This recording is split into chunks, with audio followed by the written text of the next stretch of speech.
가까이 날 이끄소서 함께 찬양합니다.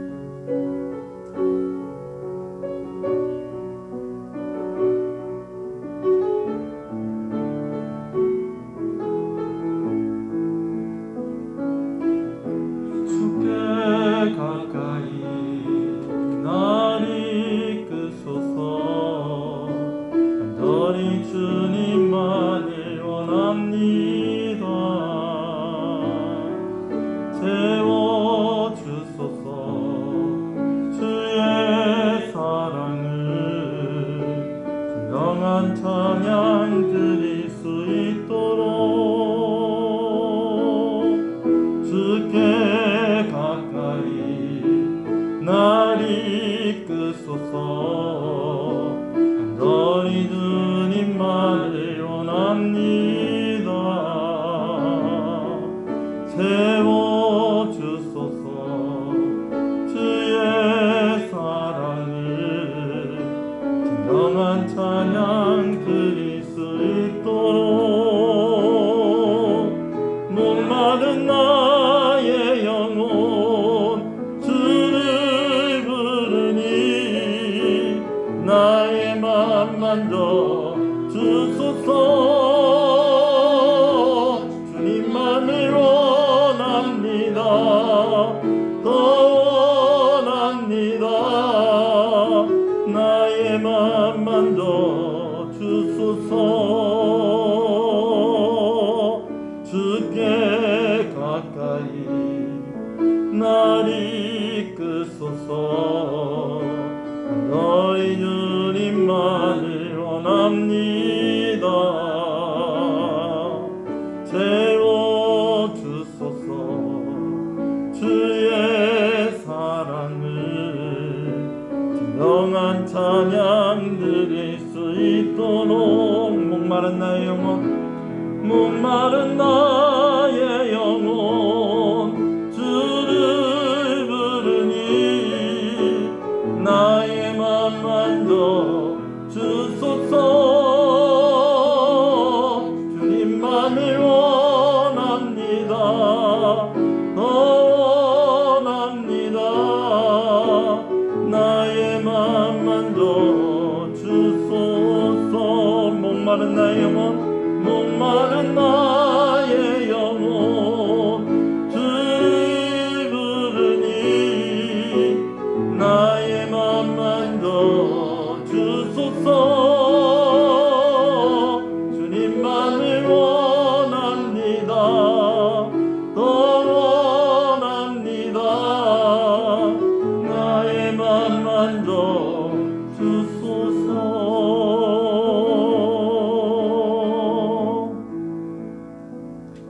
신앙을 고백하시겠습니다. 전능하사 천지를 만드신 하나님 아버지를 내가 믿사오며 그 외아들 우리 주 예수 그리스도를 믿사오니 이는 성령을 잉태하사 동일년 마리아에게 나시고 본디오 빌라도에게 고난을 받으사 십자가에 못 박혀 죽으시고 장사한 지 사흘 만에 죽은 자 가운데서 다시 살아나시며 하늘에 오르사 전능하신 하나님의 편에 앉아 계시다가 저리로서 산자와 죽은 자를 심판으로 오시리라. 성령을 믿사오며 거룩한 공예와 성도가 서로 교통하는 것과 죄를 사해 주시는 것과 몸이 다시 사는 것과 영원히 사는 것을 믿사옵나이다. 아멘.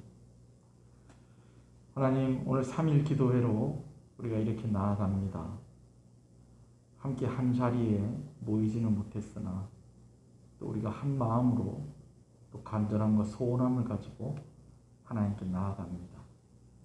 우리가 어디에 있든지 간에 그곳에 하나님이 계시고 오늘 또 우리 교회에 종을 통하여 주신 말씀을 통해서 힘주시고 은혜를 주실 줄로 믿습니다. 부족하고 연약한 우리를 용서하여 주시고 이 시간 온전히 하나님만을 바라보고 주의 말씀을 통하여서 위로받게 하시고 힘을 얻는 귀한 시간 되게 하여 주시옵소서. 주 예수 그리스도 이름으로 기도합니다. 아멘. 할렐루야. 하나님 말씀을 함께 보겠습니다. 사도행전 18장 18절의 말씀입니다.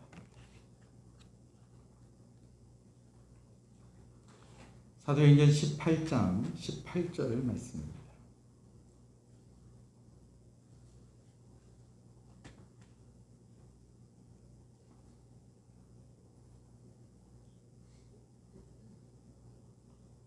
말씀을 함께 봅니다. 바울은 더 여러 날 머물다가 형제들과 작별하고 배 타고 수리아로 떠나갈새 브리스길라와 아굴라도 함께 가더라. 바울이 일찍이 서원이 있었으므로 갱그리아에서 머리를 깎았더라. 아멘. 오늘 우리가 봉독한 말씀에 보면 서원이라는 말이 있습니다. 서원이라는 말, 이렇게 하겠습니다 라고 사람끼리 하는 것을 약속이라고 하고요. 서원이라고 할 때는 우리와 동등한 위치에 있는 것이 아니고 우리보다 훨씬 높은 위치에 있는 사람이나 신과 하나님과 약속을 할 때에 그것을 서원이다 라고 그렇게 이야기를 하죠. 바울이 서원을 했다라는 것은 하나님께 약속한 것이 있었다라는 것입니다. 그런데 이 서원한 것이 있었는데 갱그리아에서 머리를 깎았다라는 것은 이 서원을 한 것과 갱그리아에서 머리를 깎은 것과 무언가 연결되어지는 것이 있다는 거죠. 서원한 것이 있다는 것과 머리를 깎았다는 것이 어떤 의미가 있는 것일까요? 유대인들은 하나님께 서원을 했을 때에 그 서원한 기간 동안 살아가는 것을 뭐라고 얘기하냐면 나신으로 살아간다라고 그렇게 이야기를 합니다. 그래서 보통 내가 하나님께 이 약속이 지켜질 때까지 내가 이런 약속한 것 때문에 내가 이렇게 삽니다라고 하는 그 표시로 가장 잘 나타나는 특징 중에 하나가 바로 머리를 깎지 않는다는 것이죠. 사도 바울이 그런 의미에서 머리를 깎지 않고 있었고 또 이제 서원한 것이 있었는데 머리를 깎았다라는 것은 어떤 의미가 있냐면 서원한 것이 있었는데 그 서원한 대로 살았고 또 서원한 그 기간이 끝이 났다라는 것을 의미하는 것이다 라고 우리가 그렇게 이해를 할 수가 있겠습니다. 여러분, 우리가 하나님께 서원을 하는 여러 가지 경우가 있어요. 어떨 때 그렇게 하는가? 평생을 하나님께 이렇게 살겠습니다라고 서원을 하는 그런 내용들이 있어요. 대표적인 것이 우리가 평생 죽는 날까지 신앙을 가지고 예배하는 삶을 살겠습니다. 여러분, 이것이 우리가 신자로서 기본적으로 하나님 앞에 서원한 내용이죠. 그런데 또 우리가 예수님을 믿고 살다가 보면 또 다른 약속들을 또 하나님께 할 때가 있다라는 거예요. 그럴 때가 언제인가? 좀 뭔가 좀 급하고 뭔가 좀 간절할 때에, 그래서 어떤 일정의 기간을 두고 아니면 어떤 일들이 이루어질 때까지 내가 이렇게 하겠습니다. 내가 이렇게 살겠습니다. 라고 그렇게 약속을 할 때가 있다는 거죠. 사도 바울에게도 그런 시간이 있었다라는 것입니다. 그것이 무엇인지를 알기 위해서 우리가 좀 오늘 본문의 말씀을 주의 깊게 살펴볼 필요가 있는데요. 우리 18절 말씀을 다시 읽어보겠습니다. 시작. 바울은 더 여러 날 머물다가 형제들과 작별하고 배 타고 수리아로 떠나갈새 브리스길라와 아굴라도 함께 하더라.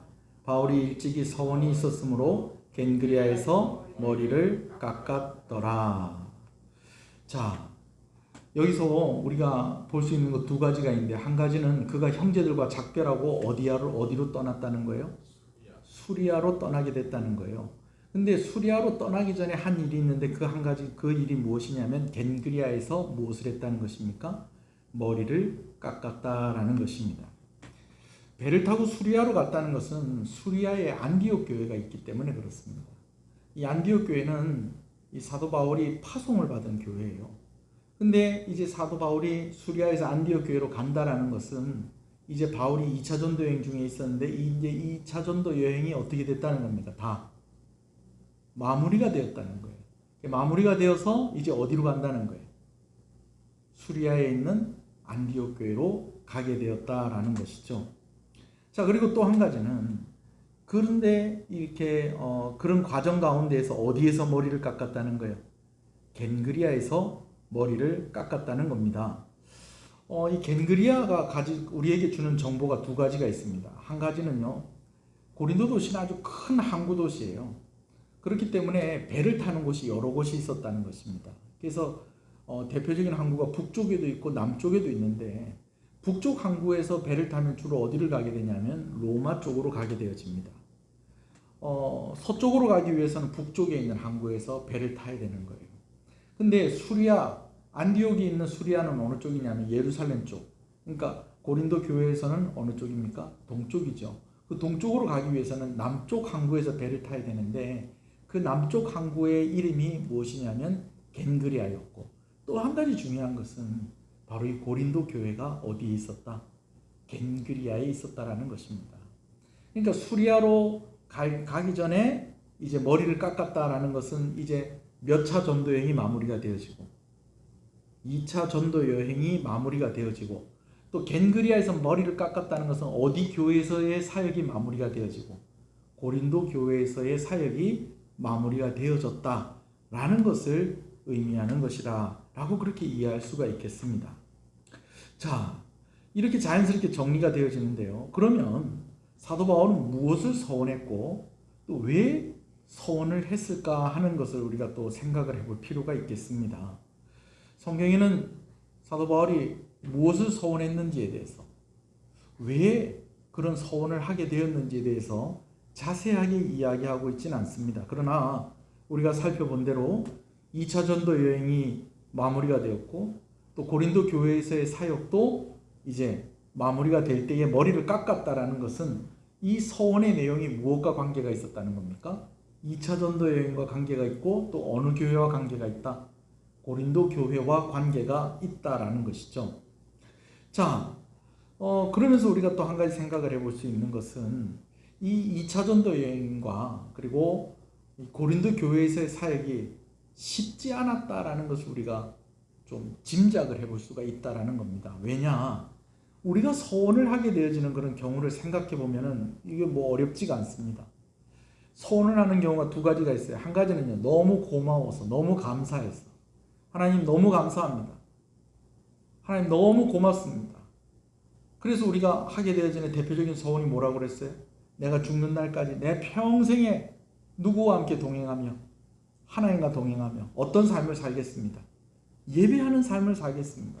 이거 왜 서원하는 거예요? 이런 서원을 왜 하는 거예요? 하나님의 은혜가 너무 감사하기 때문에 이런 서원을 하는 것입니다. 자, 그런데 이런 경우보다도 더 흔한 경우가 있다는 거예요. 더 많은 경우가 있다는 거예요. 우리가 서원을 하는 경우가. 그때는 언제냐면 바로 우리가 힘들고 어려울 때에 우리는 서원을 하게 된다는 거예요. 뭐 내가 아쉬운 것이 없으면은 조건을 걸고 요구할 필요가 없잖아요. 그죠? 근데 내가 너무 간절하고 내가 너무 아쉬운 것이 있기 때문에 뭔가 조건을 걸고 요구를 하게 되어진다는 거죠. 너무 힘들기 때문에, 너무 아프기 때문에, 너무 어렵기 때문에 우리가 하나님께 어떻게 기도하는 겁니다. 하나님, 이번 한 번만 살려주십시오. 이번 한 번만 좀 넘어가게 해주십시오. 그러면 제가 무엇을 하겠습니다. 그러면 제가 언제까지 무엇도 어떻게 하겠습니다. 라고 뭐 하는 거예요? 서원한다는 거죠. 오늘 사도 바울이 이제 서원한 것이 있었는데 이 서원한 것을 마무리했다는 거예요. 근데 무엇을 서원했는지는 우리가 정확하게 알 수 없어요. 왜 서원을 했는지는 정확하게 알 수가 없다는 겁니다. 그러나 분명한 것은 이 서원을 했다라는 이 사실을 통해서 우리가 추측을 해볼 수 있는 것은 사도 바울의 사역이 쉬웠다 어려웠다? 쉽지 않았다는 거예요. 2차 전도 여행만 봐도 그렇습니다. 처음에 시작을 할 때에 원래는 바나바와 함께 가기로 했었어요. 그러나 마가일로 바나바와 갈등을 하게 되죠. 그래서 혼자서 이제 갈라디아로 가게 됐는데 다행히 하나님께서 사람을 붙여주셨어요. 실라를 붙여주시고 디모데를 붙여주셨죠. 나중에 누가도 함께 합류하게 됩니다. 그래서 먼저 1차 전도여행 때 전도를 했었던, 개척을 했었던 그 갈라디아 지역의 교회들을 이렇게 살펴봅니다. 그러면서 지도상으로 보면 어느 쪽으로 쭉 가는 거예요? 서쪽으로 이렇게 가는 거예요. 이제 서쪽으로 이렇게 가다가 이제 사도 바울의 원래 목적은 서남쪽, 남서쪽으로 내려가는 거예요. 거기가 어느 지역이냐면 아시아 지역이죠. 근데 하나님께서 아시아 지역으로 가는 것을 허락해 주지 않는 거예요. 예수의 영이 막는지라. 그래서 어떻게 합니까? 남쪽으로 가지 못하고 북쪽으로 이렇게 쭉 가는데 가다가 이제는 북쪽 끝에까지 서북쪽의 끝에 있는 도시에까지 갔는데 그곳이 어디였더라? 드로아였다라는 것입니다. 근데 더 이상 갈 데가 없는 거예요. 그럼 이제 철수하고 그럼 2차 전도여행은 이제 실패고 이제 다시 수리아에 있는 안디옥으로 가야 되는 것이냐? 여러분 그게 아니었다는 거죠. 하나님께서 환상을 보여주셔서 마게도니아 사람의 환상을 통하여서 이제 사도 바울의 경로를 어디로 가게 하셨다는 거예요. 마게도니아로 가게 하셨다는 거예요. 근데 마게도니아로 하나님께서 인도하셨으면은 마게도니아에서의 사역이 진짜 순탄하게 쫙 열려야 될 건데 그렇지가 않았다는 거예요. 빌립보에 가서 며칠을 유했는데도 아무도 만나지 못했어요. 그래서 안식일이 되어서 기도할 것을 찾아서 이렇게 가다가 그때서야 이제 자주장사 루디아를 만나게 되어졌죠. 루디아를 만나면서 그 집에 거하면서 이제 복음을 전할까 했는데 이제 감옥에 갇히고 매를 맞고 감옥에 갇히는 그런 일이 있게 되어집니다.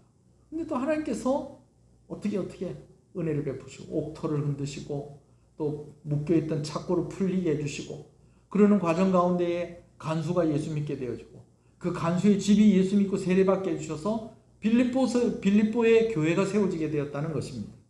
잘 됐습니까? 잘 안 됐습니까? 잘 됐죠. 근데 여러분 그런 과정 가운데에 바울은 매를 맞고 힘든 시간들이 있었다라는 겁니다.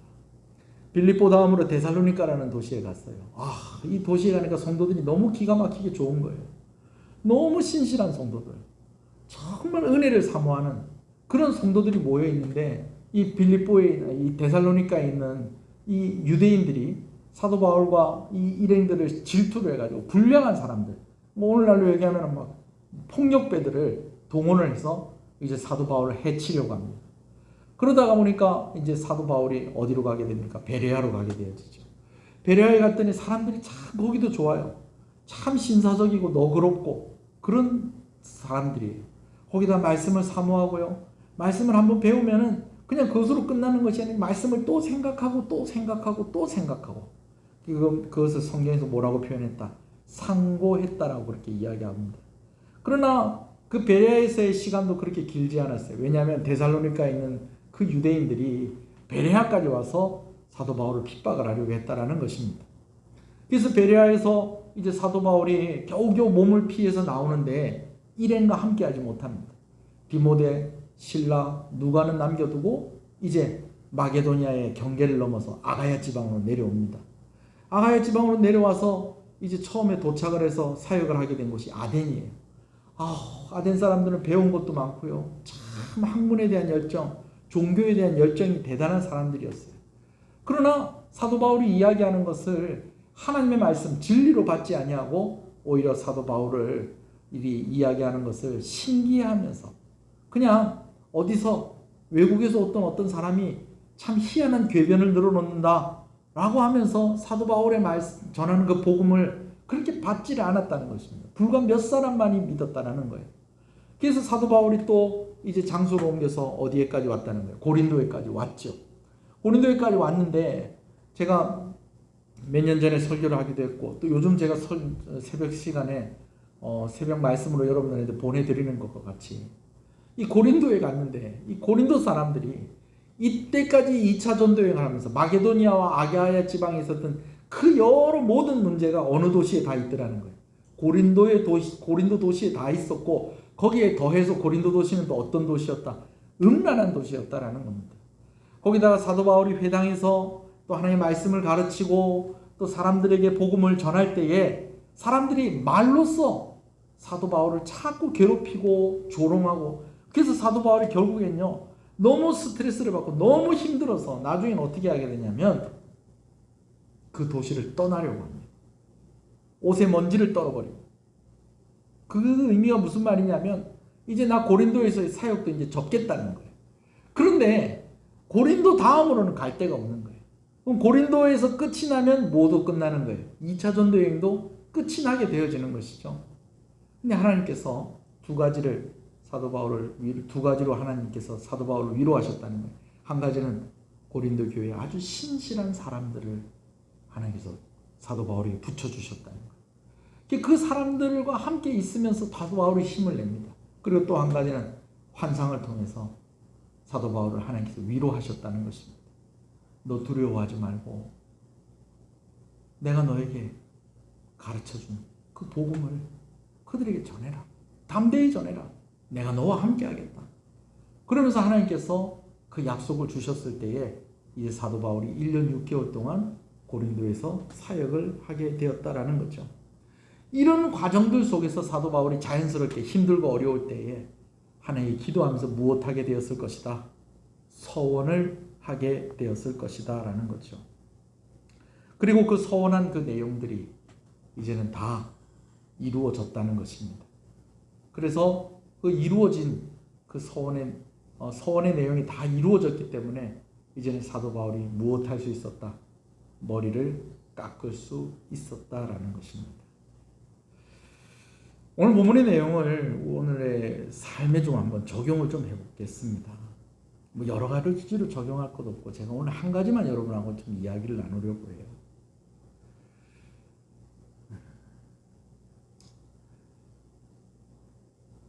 코로나가 언제 끝날까요?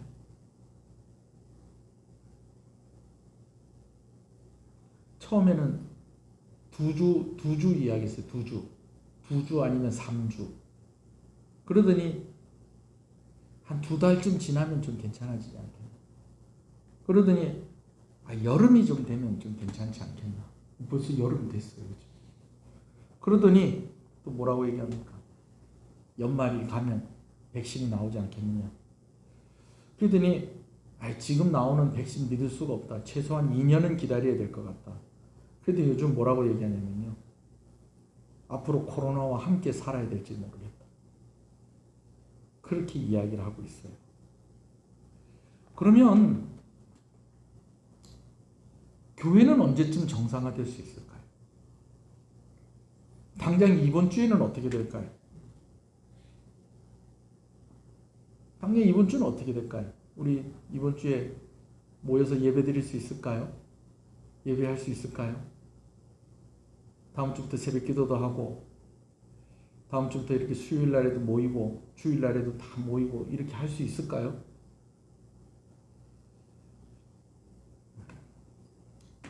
우리가 언제 서원한다고 그랬죠?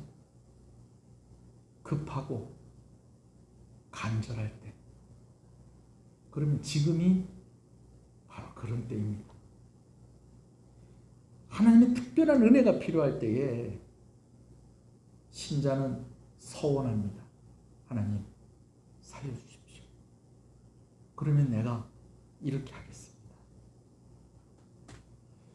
오늘 우리가 더 간절하게 더 하나님 앞에 그렇게 나아가야 될 때가 바로 지금이라는 것이죠. 그럼 오늘 우리가 어떤 서원을 하나님께 해야 하는 것일까요? 하나님께 해야 할 서원 다른 거 없습니다. 한 가지입니다.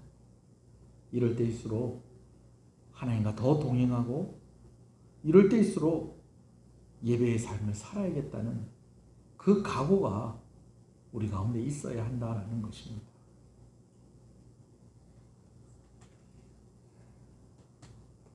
뭐 우리가 하나님께 뭐 얼마 드리면 코로나가 종식이 될까요? 뭐 우리가 작정을 해서 뭐 이렇게 하나님께 헌금을 좀 어떻게 하면 코로나가 종식이 될까요? 이런 상황이 끝이 날까요? 아니요. 그럼 이 상황 속에서 하나님께서 우리에게 원하시는 소원의 내용은 우리가 더욱 하나님과 가까이 더 간절히 하나님께 나아가는 그것인 줄로 믿습니다. 바울이 도망간 것이 아니었습니다.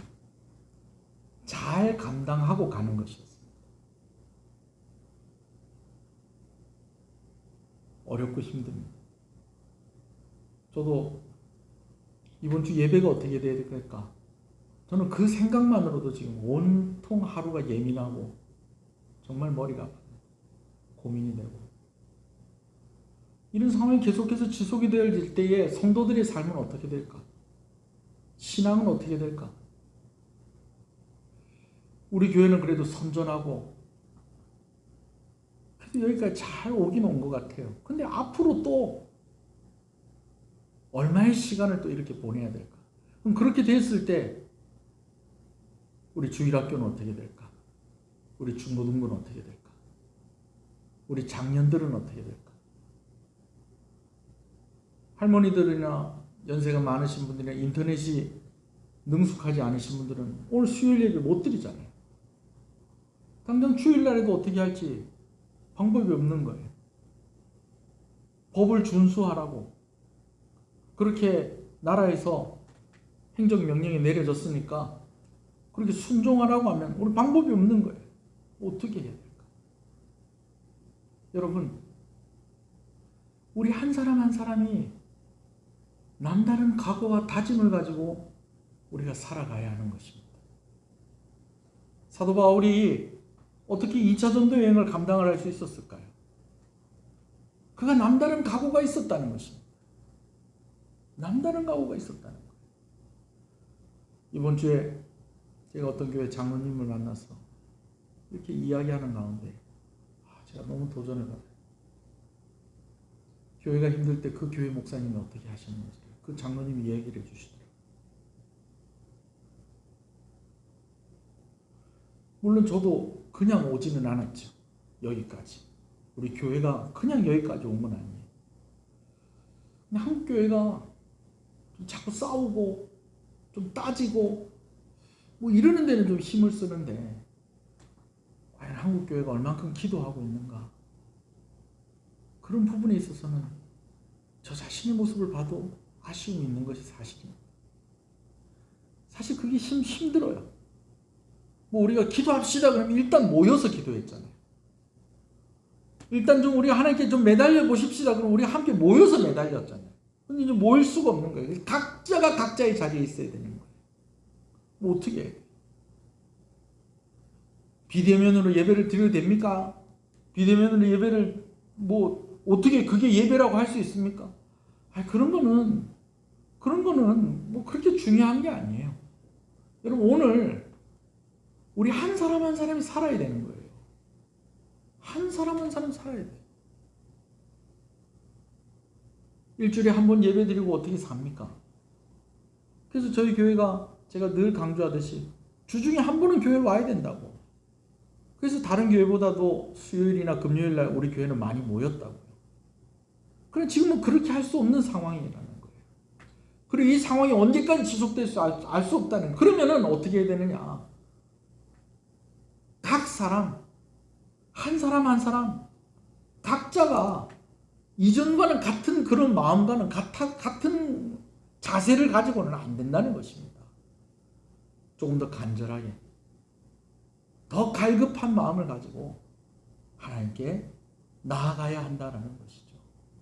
아멘이십니까? 정한 시간에 와서 앉아있기만 해도 됐던 그런 때가 아닙니다. 와서 그냥 꾸벅꾸벅 졸더라도 그래도 오늘 내가 오늘 예배당 왔었다 내가 오늘 예배 참석했다. 여러분 이런 시대가 아니라는 거예요 지금은. 그리고 이런 시간이 언제까지 계속될지 알 수가 없다는 겁니다. 더 의지가 필요하고 더 간절한 마음이 필요하다는 것입니다. 사도 바울은 그런 마음을 가지고 서원을 했다는 것입니다. 여러분 오늘 우리에게 주시는 하나님의 은혜가 있다는 것도 잊어서는 안 됩니다.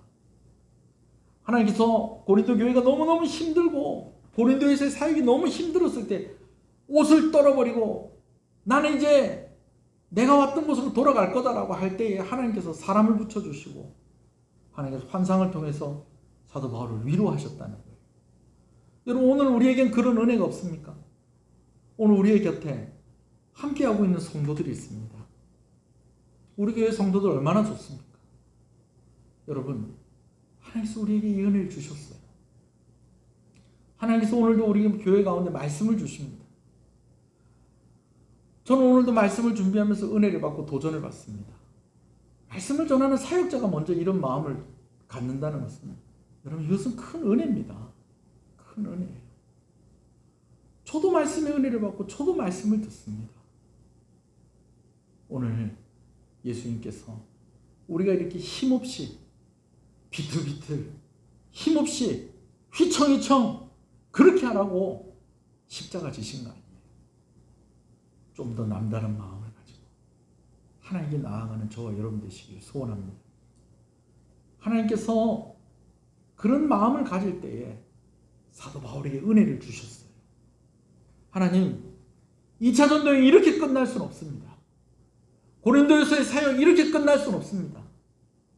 내가 아시아로 가려고 했는데 그곳으로 가지 못하고 그 땅 끝에 바다가 맞닿아 있는 그 드로아까지 가셨을 때 하나님께서 길을 여셨는데 이제는 고린도에서는 더 이상 갈 곳이 없습니다.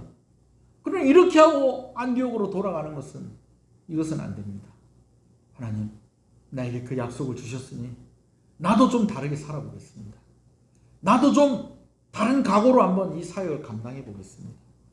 그렇게 1년 6개월의 사역을 감당을 하고 그가 생각해도 만족할 만큼 이제 되었습니다. 내가 하나님께 약속한 대로 그렇게 살 수 있게 해주셔서 감사합니다. 이제 2차 전도여행을 이 정도로 마무리해도 될 것 같습니다. 라는 그런 결과가 오늘 본문의 말씀이라는 것이죠.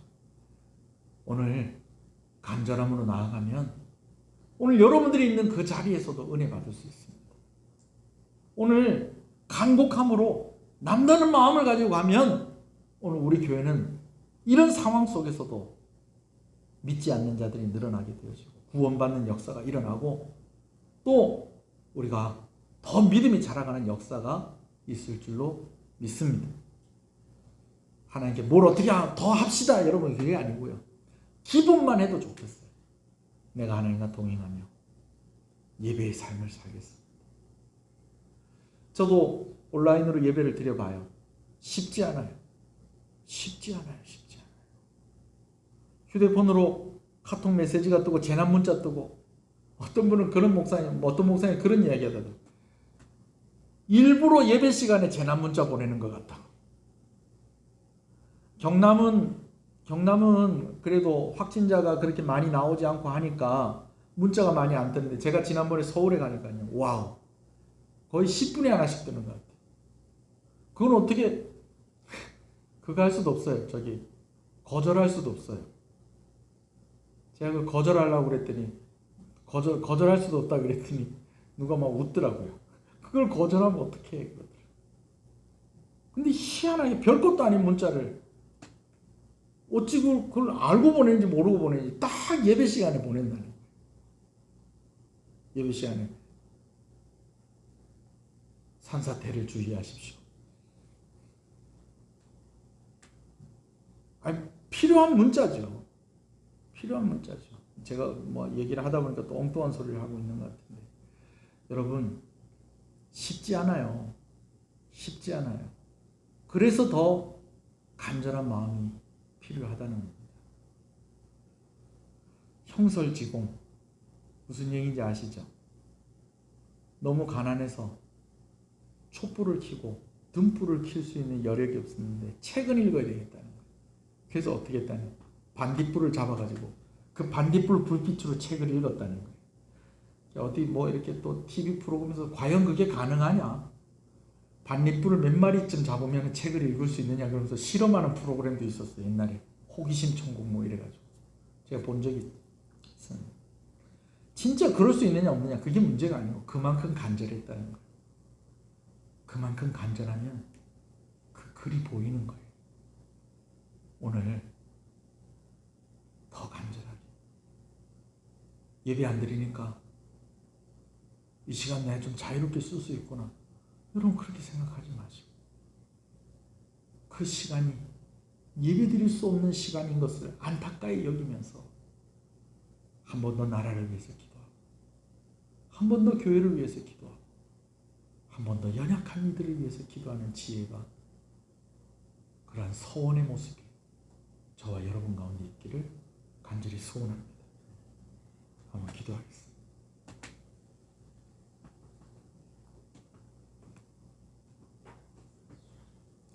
우리가 소원하게 되어지는 경우가 두 가지가 있다고 했습니다.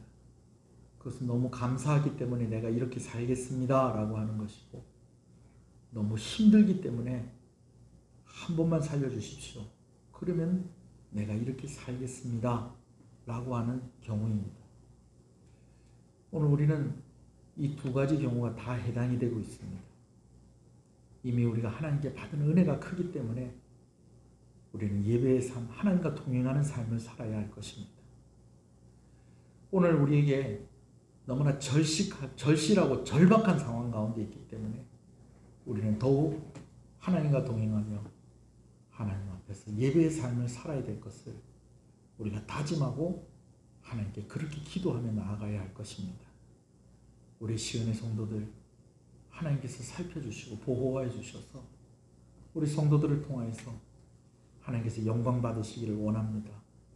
그러기 위해서 휘청휘청거리거나 흔들흔들거리지 아니하고 예배드리기가 더 힘들어진 이 현실 속에서 더 간절하게, 더 갈급하게 하나님의 이름을 부르게 하시고 하나님을 찾는 그런 성도들이 되게 하여 주시옵소서. 오늘 우리가 지켜야 될 가장 큰 소원이 무엇이겠습니까? 그것은 주를 떠나지 않는 것입니다. 주와 함께 동행하는 것입니다. 예배의 삶을 사는 것입니다. 우리가 이미 평생에 있었던 이 소원이 우리에게 온전히 지켜지게 하여 주시옵시고 우리에게 더욱더 절실하게 요구되어지는 이 소원의 내용들이 오늘 이 위기 가운데에 우리를 살리고 우리를 이기게 하는 그러한 큰 힘이 되게 하여 주시옵소서. 예수님 이름으로 기도합니다. 아멘. 지금은 우리 주 예수 그리스도의 은혜와 하나님 아버지의 사랑하심과 성령님의 감화 감동 위로 교통 충만하시는 역사가 이제로부터 영원토록 함께 있을지어다.